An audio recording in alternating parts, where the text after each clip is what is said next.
Hello, everyone. Welcome back to the lesson. This is lesson 10. So we're halfway through Unit 1. Congratulations. A lot of work to be put in.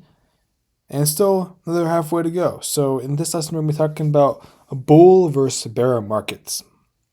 So without further ado, let's just get into it. So a bull market is where prices rise for an extended stretch of time. That does not mean the market goes up every single day. It can fluctuate. You can have plenty of bad days during a bull market. We're just talking about the overall trend. Then we have correction. A correction is usually a decline of at least 10%, but less than 20% from a recent peak. Once a decline reaches 20%, people usually call it a bear market.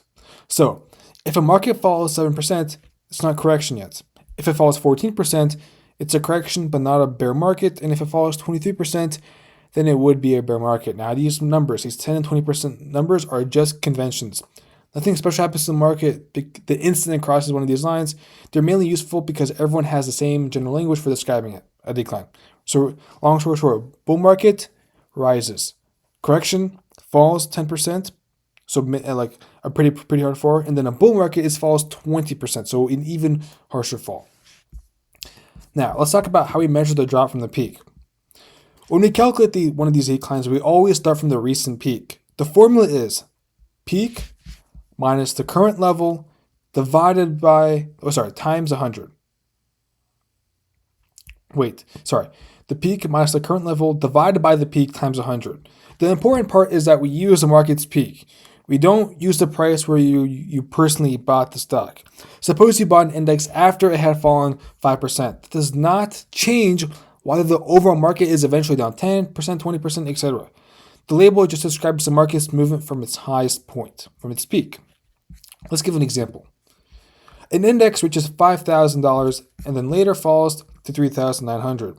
First, we have to figure out how many points did it lose, right? So we do some subtraction and we get 1,100 points.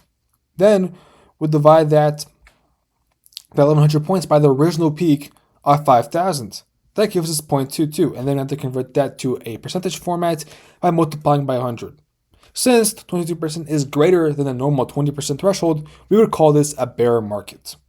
The math isn't pretty complicated, just you have to make sure that the peak, you're measuring the peak. Not what you bought, but from the peak. Let's give another example.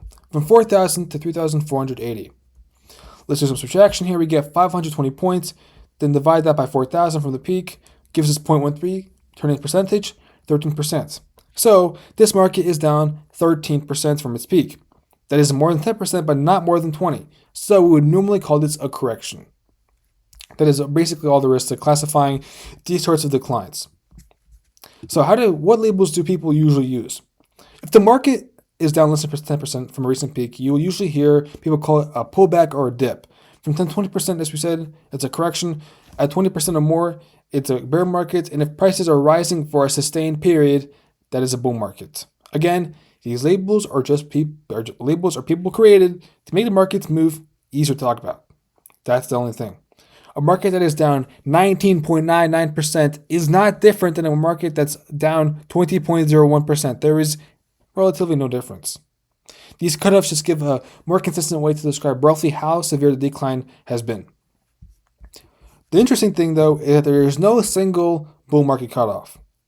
Bear markets have that widely used 20% rule, right? But bull markets are a little less exact.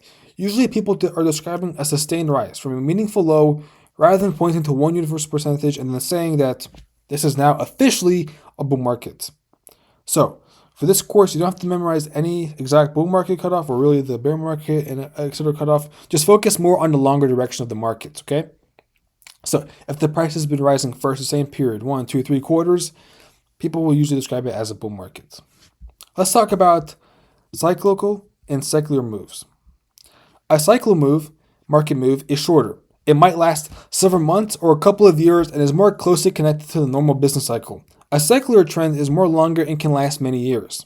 The interesting part is that these can actually overlap. You can have a long secular movement upward trend and still have a shorter bear market somewhere inside of it.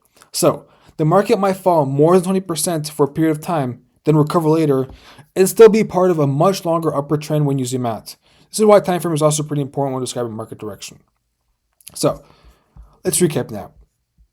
The main definitions are pretty simple. A bull market is a sustained period of rising prices. A correction is usually a drop of 10%, but less than 20% from its recent peak. And a bear market is a decline of more than 20% or more. When you calculate the decline, always measure from the recent peak and not from where you bought. And remember that shorter cycle moves can happen inside the longer secular trends. That's basically it. Pretty easy. So big takeaway, bull means the market's rising up, and bear means the markets are rising down. Just Wall Street terminology. That's that. I hope you enjoyed this lesson, and I hope you have a great day. Bye-bye.